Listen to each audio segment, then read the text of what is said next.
안녕하세요. 부동산에 관한 한 여러분의 베프가 되고 싶은 공인중개사 김혜주입니다. 지난번에 5월 12일 이제 양도세 시행령 개정안이 발표가 됐잖아요. 그래서 양도세 규정 3가지가 완화가 됐었는데 그날 제가 정리를 해서 영상을 올려드렸거든요. 그 3가지를. 그런데 생각해보니까 그 3가지가 다 해당되는 분이 그렇게 많을 것 같지 않아요. 각각 하나씩 해당되는 분도 계실 텐데 그런 분들은 굳이 그 긴 영상을 다 보실 필요가 없으니까 이걸 하나씩 주제별로 나눠서 한번 다시 정리를 해드려야 되겠다 생각을 하고 오늘 그 첫 번째로 최종 1주택 규정 없어진 것에 대해서 한번 정리를 해보려고 합니다. 그러니까 비과세, 보유, 거주기간, 리셋 규정 자체가 폐지가 됐는데 어떻게 변했는지 한번 깔끔하게 정리를 해드리겠습니다. 같이 보세요.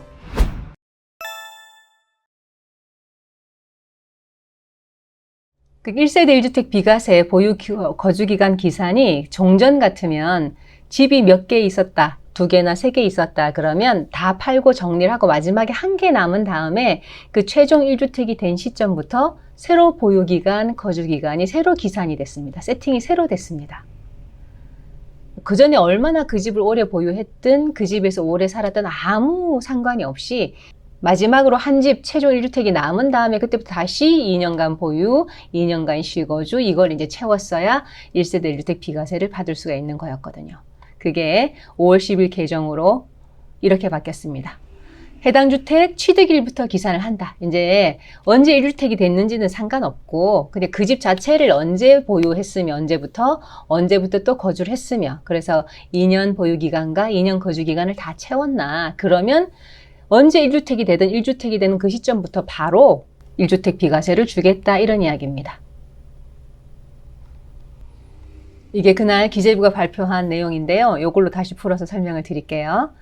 이분이 A, B, C 세 주택을 갖고 계셨어요. 그러면 A주택을 먼저 파시고 B주택을 2023년 1월 1일에 양도를 했단 말이죠. 양도를 했다면 C주택을 그 전에 이미 2년 전부터 보유를 하고 2년 전부터 거주를 했다고 하더라도 이건 아무 소용이 없어지고 B주택을 양도하고 1주택이 된 이 시점 2023년 1월 1일부터 2년간 다시 보유 거주 기간을 충족을 해야 2025년 1월 1일 이후에나 1주택 비과세를 받을 수가 있었죠. 근데 이게 이렇게 바뀌었어요. A주택을 팔고 이제 B주택을 2023년 1월 1일에 파셨다면 이 C주택이 아까 말씀드렸잖아요. 이미 보유기간, 거주기간을 다 채운 집이에요. 다 채운 집이라면 이 B주택을 팔고 나서 1주택이 된 바로 이 시점부터 2023년 1월 1일 이후부터 바로 1주택 비과세를 주겠다 이런 이야기입니다. 그러니까 이걸 말로 풀어서 정리를 하자면 언제 1주택 되었는지 상관없이 해당 주택 취득 후부터 그러니까 그 주택 취득했을 때부터 보유기간, 거주기간을 충족했다면 언제 1주택이 됐든 바로 팔아도 비과세 받는다 이런 이야기입니다. 그러면 우리가 기본적으로 알고 있어야 될 게 그럼 1세대 1주택 비과세를 받으려면 보유기간과 거주기간 요건이 어떻게 되나 그거거든요. 그걸 한번 정리를 해볼게요. 기본을 알고 계셔야 내가 매도하는 그 스케줄을 잡을 때 헷갈리지 않습니다. 보유기간 요건 먼저 한번 보시겠습니다. 1세대 1주택 비과세를 적용받으려면 기본적으로 반드시 2년 이상 보유를 해야 합니다. 이거는 뭐 조정지역이든 비조정지역이든 아무 상관없이 기본적으로 무조건 2년은 보유를 해야 합니다.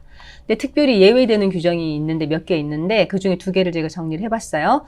그러니까 5년 이상 거주한 임대주택 분양 전환 받으셨을 때 이런 임대주택들 5년 이상 거주한 임대주택인데 이제 분양 전환을 했어요. 그럼 분양 전환한 그 시점부터 이제 소유권 이전이 되는 건데 그때부터 다시 보유기간, 거주기간을 채울 필요는 없는 거예요. 그 전에 5년 이상 거주하셨으니까 이제 그걸 인정해 드린다는 거죠. 이런 분들은 소유권 이전 등기하자마자 분양 전환 되자마자 바로 매도하셔도 되고요. 그 다음에 또 부득이한 사유 그래서 1년 이상 거주했는데 그 집에서 취학이나 근무나 질병 등의 이유로 세대 전원이 다른 시군으로 이사를 가야 되는 거예요. 그런 경우에는 이거 2년을 못 채워도 1세대 1주택 비과세를 주겠다. 보유기간 여건을 채운 걸로 봐주겠다. 이런 이야기고요. 그럼 거주기간 요건 한번 보겠습니다. 아까 보유기간은 무조건 다 해당되는 거지만 이 거주기간은 해당되는 주택만 거주하면 되는 거예요. 어떤 주택들인가 하면 조정지역 소재 주택인데 그 중에서도 2017년 8월 3일 이후 취득한 경우 2017년 파리 조치 때문에 이 실거주 요건이 생긴 거라서 비과세에, 그러니까 조정지역 소재 주택 중에서 2017년 8월 3일 이후 취득한 경우의 주택은 2년 보유 여건 중에서 또 2년 실거주 요건이 들어가야, 그게 충족이 돼야 비과세를 받을 수가 있습니다. 그런데 이 이제 거주 요건이 붙는 거는, 조정지역 여부를 구분하는 것은 양도일 현재가 아니라 취득일 기준이에요. 그러니까 내가 이 집을 살 때는 조정지역이었는데 내가 집 팔 때 보니까 조정지역에서 풀렸어요. 해제가 됐어요. 그럼 나 실거주 안 해도 되는 거 아니야? 그게 아니라는 거죠. 이거는 취득일 기준이라, 내가 그 집을 살 때 그때 조정지역이었으면 이미 이 집은 실거주 해야 되는 집이다라고 딱지가 붙은 거나 마찬가지예요. 그러니까 그 다음에 조정지역이 풀렸어도 나는 그 집에서는 실거주를 2년 완성해야 이 1세대 1주택 비과세를 받을 수가 있습니다. 그리고 조정지역 공고되기 전에, 그러니까 2017년 8월 3일 이전에, 부천 같으면 2020년에 조정지역이 됐거든요. 그러니까 그 공고일 이전이나 4월 2일 이전에 취득하신 경우라면 그때 이미 매매계약을 체결한 아파트 분양계약 같은 거 말이죠. 그때 이미 모르고 매매계약을 체결했던 그런 무주택 세대는 거주요건을 배제해 줍니다. 그러니까 매매계약 모르고 체결했다고 다 봐주는 건 아니고 무주택 세대일 때만, 세대 전원이 무주택인 경우에만 이 거주요건을 배제해 줍니다. 이게 거주기간 요건이고요.